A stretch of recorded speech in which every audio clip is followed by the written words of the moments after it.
L'enveloppe me semblait lourde entre mes mains alors que j'étais assise seule dans le bureau de mon oncle John, le soleil de l'après-midi projetant de longues ombres à travers les fenêtres du sol au plafond. Le reste de la famille était encore en bas, picorant les rafraîchissements du funérail et discutant de la succession comme des vautours tournant autour de leur proie. Mais je ne pouvais pas les rejoindre, pas avec les derniers mots de mon oncle John résonnant encore dans mon esprit.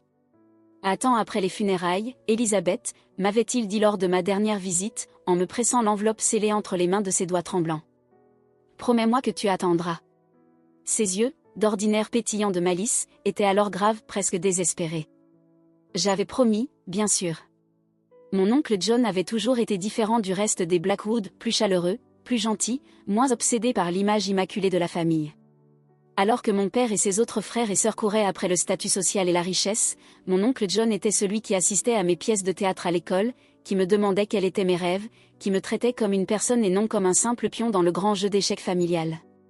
Maintenant, 3 jours après avoir regardé son cercueil être descendu en terre, je brisais enfin le sceau. Je m'appelle Elizabeth Blackwood, et jusqu'à ce moment-là, je pensais comprendre ma famille. Les Blackwood étaient une vieille famille fortunée, dont les racines remontaient aux premiers jours de la haute société de Boston. Notre société d'investissement, Blackwood Capital, gérait des milliards d'actifs. Nous vivions dans des manoirs, fréquentions des écoles d'élite et évoluions dans des cercles où les noms de famille avaient plus de poids que les comptes en banque. Mais en dépliant la lettre de mon oncle John, tout ce que je croyais savoir commença à s'effondrer. Ma très chère Elisabeth, commençait la lettre, son écriture familière me tirant des larmes. Si tu lis ceci, c'est que je ne suis plus là. Et il est temps que tu connaisses la vérité sur la fortune de notre famille. Sur la véritable origine de la richesse des Blackwood. Je m'arrêtai, le cœur battant. À travers la fenêtre ouverte du bureau, j'entendais les voix de mes proches flotter depuis le jardin. Mon père, William Blackwood Jr. devait sans doute déjà s'imposer comme le nouveau chef de la famille, planifiant comment diviser le patrimoine considérable de mon oncle John. L'histoire que nous avons toujours racontée, poursuivait la lettre, celle de ton arrière-grand-père qui aurait bâti Blackwood Capital à partir de rien, de son génie financier et de son sens impeccable du timing, tout cela est un mensonge. La vérité est bien plus sombre, et elle commence avec un homme nommé James Sullivan et un vol qui a tout changé. Mes mains tremblaient alors que je continuais ma lecture. D'après mon oncle John, en 1963, mon arrière-grand-père, William Blackwood Sr., était un courtier en bourse en difficulté, luttant pour maintenir à flot son petit cabinet. James Sullivan était son client, un immigrant qui avait passé 30 ans à bâtir une entreprise d'import-export prospère. Sullivan faisait confiance à ton arrière-grand-père, écrivait mon oncle John. Il lui a confié toutes ses économies, des millions en valeur actuelle. Mais William Sr. y a vu une opportunité, une qui le ferait soit sombrer, soit le propulser au sommet pour toujours. La lettre détaillait comment William Sr. avait systématiquement volé l'argent de Sullivan par une série d'investissements frauduleux et de comptes cachés. Lorsqu'il découvrit le vol, Sullivan confronta William Sr., menaçant de prévenir les autorités. Ce qui s'est passé ensuite, écrivait mon oncle John, je ne l'ai découvert que des années plus tard, après que ton grand-père, mon père, eut trop bu un soir. Sullivan ne s'est pas simplement volatilisé, comme les journaux l'avaient rapporté. On l'a retrouvé grièvement battu près des docks. Il a survécu, mais on lui a fait comprendre sans détour que s'il allait voir la police, sa famille subirait le même sort. Je me sentis nauséeuse. James Sullivan avait été contraint de fuir Boston, abandonnant tout ce qu'il avait construit. William Sr. avait utilisé l'argent volé pour agrandir son cabinet, jetant ainsi les bases de ce qui allait devenir Blackwood Capital. Le vol n'était pas seulement une question d'argent, expliqua mon oncle John. Sullivan possédait des documents, des contrats avec des fournisseurs étrangers qui étaient en avance de plusieurs décennies sur leur temps. Ton arrière-grand-père les a volés aussi, utilisant les contacts de Sullivan pour établir la présence internationale de notre famille. Tout ce que nous possédons, l'entreprise, les propriétés, notre place dans la société, tout vient de ce qui a été volé à James Sullivan. Mes mains tremblaient alors que j'atteignais la partie suivante de la lettre. J'ai passé des années à traquer la vérité, à rassembler des preuves. Tout est dans un coffre à la First National Bank. La clé est scotchée à l'arrière de cette lettre. Mais il y a autre chose, Elisabeth. James Sullivan avait un petit-fils. Il s'appelle Michael Carter, et cela fait des années qu'il essaie de découvrir la vérité sur la fortune perdue de sa famille. Je touchai la petite clé scotchée à la dernière page de la lettre. En dessous, mon oncle John avait écrit une adresse email et un numéro de téléphone, les coordonnées de Michael Carter. Je te confie cela, Elisabeth, Parce que tu es différente des autres. Tu as le cœur de ta mère et la force de ta grand-mère. Tu sauras quoi faire de la vérité. La lettre se terminait par des instructions détaillées sur le coffre et une dernière note. Quoi que tu décides, souviens-toi que la vérité finit toujours par éclater. Il vaut mieux qu'elle vienne de quelqu'un qui a une conscience que de quelqu'un qui cherche à se venger. Je restais assise là un long moment, la lettre lourde sur mes genoux, la clé froide contre ma paume. Dehors, j'entendais le rire de mon père, confiant et assuré. Il m'avait toujours dit que le succès de notre famille venait de la prise de décision audacieuse. Je me demandais s'il savait à quel point celle de son grand-père l'avait été. Le lendemain matin, j'arrivais à la First National Bank dès son ouverture. Le coffre contenait exactement ce que mon oncle John avait promis, des décennies de preuves, méticuleusement rassemblées et organisées. Des relevés bancaires montrant les transferts originaux de l'argent de Sullivan. De la correspondance entre William Senior et divers associés, discutant de la manière de gérer la situation Sullivan. Des coupures de journaux sur la disparition de Sullivan et l'expansion mystérieuse de Blackwood Capital. Mais le plus accablant restait les contrats et documents commerciaux volés à Sullivan, leur page jaunie portant encore sa signature. Mon oncle John avait même inclus une estimation moderne de la valeur des actifs volés à Sullivan aujourd'hui, plus de 3 milliards de dollars. Je passais des heures dans la salle privée de la banque à tout examiner. Chaque document, chaque preuve, était une fissure de plus dans les fondations de tout ce que je croyais savoir sur ma famille. La richesse que nous exhibions. La supériorité que nous revendiquions. L'héritage que nous protégions. Tout reposait sur un crime. Ce soir-là, en rentrant chez moi, mon téléphone vibra sous une avalanche de messages de mon père. La famille se réunissait pour dîner et discuter de la succession de mon oncle John. Ma présence était attendue. J'eus presque envie de rire. Ils étaient tous si préoccupés par les millions de mon oncle John, sans savoir qu'il avait laissé derrière lui quelque chose de bien plus précieux et bien plus dangereux que de l'argent. La question était, qu'allais-je en faire ? Je me garai dans mon parking et sortis mon téléphone, fixant les coordonnées de Michael Carter. Un appel pouvait tout changer. Un email pouvait déclencher le processus d'exposition de décennies de mensonges. Mais d'abord, j'avais un dîner de famille à honorer. Une dernière occasion de les voir tous réunis sûrs de leur position, protégés par leurs illusions avant que je ne décide si j'allais tout faire s'écrouler. En me changeant pour le dîner, je repensais aux mots de mon oncle John. Tu sauras quoi faire de la vérité. Le problème, c'était que je n'en étais pas certaine. La vérité pouvait détruire ma famille.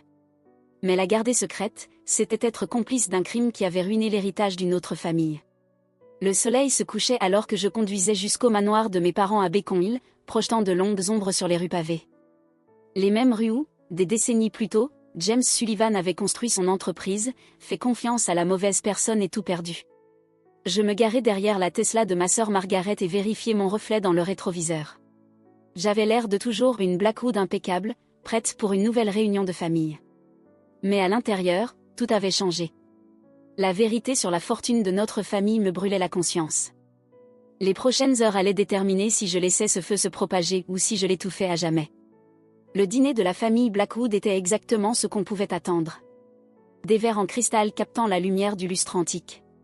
Des couverts en argent qui ornaient cette table depuis des générations. Des conversations aussi soigneusement polies que l'acajou sous nos coudes. Mon père siégeait à la tête de la table, déjà parfaitement à l'aise dans son nouveau rôle de patriarche de la famille. Ma sœur Margaret était à sa droite, son mari Thomas buvant chacune de ses paroles. Mon frère William Tripp, comme on l'appelait, était avachi sur sa chaise, peinant à cacher son ennui. Ma mère veillait à ce que le vin coule à flot, comblant les silences gênants avec son aisance habituelle. À propos de la succession de John, commença mon père en posant sa fourchette, les chiffres préliminaires sont plutôt prometteurs. Le vieux était encore plus prospère que nous le pensions. Je serrai mon verre d'eau plus fort, en pensant au contenu du coffre. S'il savait seulement. Bien sûr, poursuivit mon père, il y a certaines complications. Le testament de John contient des clauses inhabituelles. Comme quoi, demanda Margaret en se penchant en avant. Il a légué une part importante à des œuvres de charité, dit mon père, son mécontentement évident. Et il y a quelques questions sur ses avoirs à l'étranger. Je ne pus m'en empêcher. Des questions comme quoi, papa ? Il me jeta un regard, surpris par mon intérêt. D'ordinaire, je me taisais durant ces discussions financières. Rien dont tu aies à te soucier, ma chérie. Juste de vieilles affaires à régler. De vieilles affaires. Comme voler le travail de toute une vie et réduire un homme au silence? En réalité, dis-je en posant mon verre, je pense qu'il y a quelque chose dont nous devons tous parler. La pièce devint silencieuse. Même Trip leva les yeux de son téléphone. Elisabeth, dit doucement ma mère, sont-on chargés d'un avertissement? Je sortis la lettre de mon oncle John de mon sac. Est-ce que l'un d'entre vous a déjà entendu parler d'un homme nommé James Sullivan? La réaction fut subtile mais immédiate. La main de mon père se crispa autour de son verre de vin. Le sourire de ma mère se figea. Même Margaret, qui n'était même pas née à l'époque des faits, se tortilla sur sa chaise, mal à l'aise. D'où tiens-tu ce nom? Demanda mon père d'une voix maîtrisée. De l'oncle John, répondis-je en dépliant la lettre. Il m'a laissé quelque chose d'intéressant à lire après ses funérailles. Ce qui suivit fut le chaos. Mais pas le genre bruyant et dramatique. Le genre silencieux et meurtrier que les familles riches maîtrisent à la perfection. Le visage de mon père traversa une série de micro-expressions: choc, colère, calcul. Ma mère posa son verre de vin avec des doigts tremblants. Trip rangea enfin son téléphone. Je lus la lettre à voix haute. En entier. Le vol. Les menaces. Des décennies de mensonges. Quand je terminai, le silence était assourdissant. C'est ridicule, finit par dire Margaret, mais son ton manquait de conviction. Grand-père n'aurait jamais. J'ai des preuves, la coupai-je. Des relevés bancaires. De la correspondance. Les contrats originaux volés à Sullivan. L'oncle John a passé des années à rassembler des preuves. Tout est parfaitement documenté. Mon père se pencha en avant, sa voix basse et menaçante. Où sont ces preuves? En lieu sûr, répondis-je en soutenant son regard. Et avant que tu ne demandes, oui, j'ai fait des copies. Il se recula, me détaillant comme s'il me voyait pour la première fois. Peut-être que c'était le cas. J'avais toujours été la discrète. La docile. Celle qui ne faisait pas de vagues. Qu'est-ce que tu veux? Demanda-t-il finalement. La question me surprit. Vouloir, répétai-je. Je ne veux rien, papa. Je veux faire ce qui est juste. Ce qui est juste, ricana-t-il sans joie. Tu veux détruire tout ce que notre famille a construit. Réfléchis bien à ce que tu fais, Elisabeth. Il ne s'agit pas seulement d'argent. Il s'agit d'héritage. De réputation. De générations de mensonges, terminai-je pour lui. Des générations de mensonges bâtis sur ce qui a été volé à une autre famille. Nous avons bâti cette entreprise, intervint Trip. Peu importe ce qui s'est passé à l'époque. Blackwood Capital est ce qu'elle est aujourd'hui grâce au travail acharné de notre famille. Le travail acharné de notre famille, répétai-je. Tu veux dire comme le fonds de placement dont tu vis? Comme le poste au conseil d'administration que tu n'as jamais mérité? Ce genre de travail acharné? Son visage rougit, mais avant qu'il ne puisse répliquer, ma mère prit la parole. Elisabeth, chérie, nous pouvons sûrement en discuter calmement. Quoi que John t'ait dit, il n'était pas bien ces dernières années. Peut-être que... Arrête, dis-je fermement. J'ai déjà parlé à Michael Carter. Un silence de mort tomba sur la pièce. Le visage de mon père devint livide. J'avais appelé Michael le matin suivant la lecture de la lettre de l'oncle John. C'était un professeur d'économie à NYU, brillant et déterminé. Cela faisait des années qu'il tentait de retrouver la trace de la fortune de son grand-père, heurtant à chaque fois un mur d'influence et d'argent Blackwood. Il a une proposition, poursuivis-je. Une qui pourrait réparer les choses sans tout détruire. Les yeux de mon père se plissèrent. Tu n'en avais pas le droit. J'en avais tous les droits, répliquai-je. Il fallait bien que quelqu'un dans cette famille ait une conscience. Je sortis un autre document, la proposition que Michael et moi avions élaborée avec l'aide de ses avocats. Blackwood Capital créera une nouvelle division dédiée aux entreprises appartenant à des immigrants et des minorités. Elle sera financée à hauteur de 2 milliards de dollars, gérée indépendamment, avec Michael Carter comme président. La fondation Sullivan, ajoutai-je. C'est ainsi qu'elle s'appellera. 2 milliards, s'étrangla Margaret.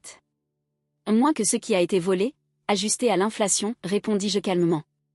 En plus, Michael aura un siège au conseil principal et une reconnaissance publique de la vérité soigneusement formulée, bien sûr, pour minimiser les dommages pour l'entreprise.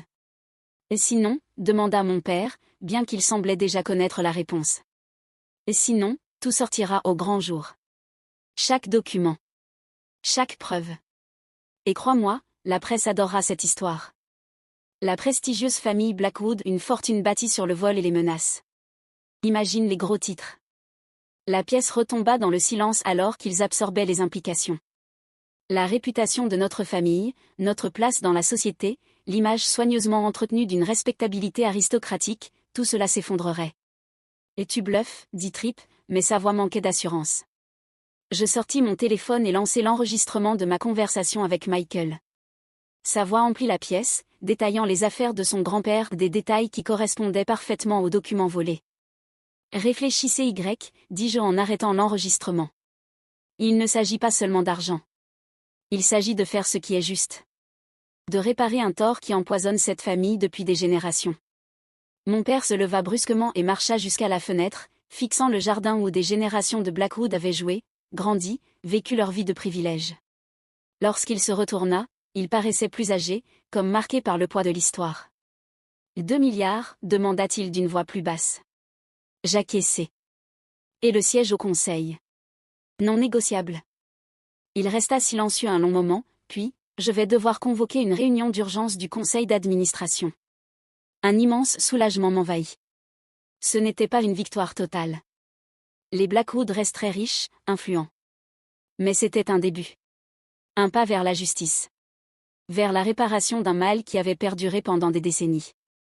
Les semaines suivantes furent un tourbillon d'avocats, de réunions et de communiqués de presse soigneusement rédigés.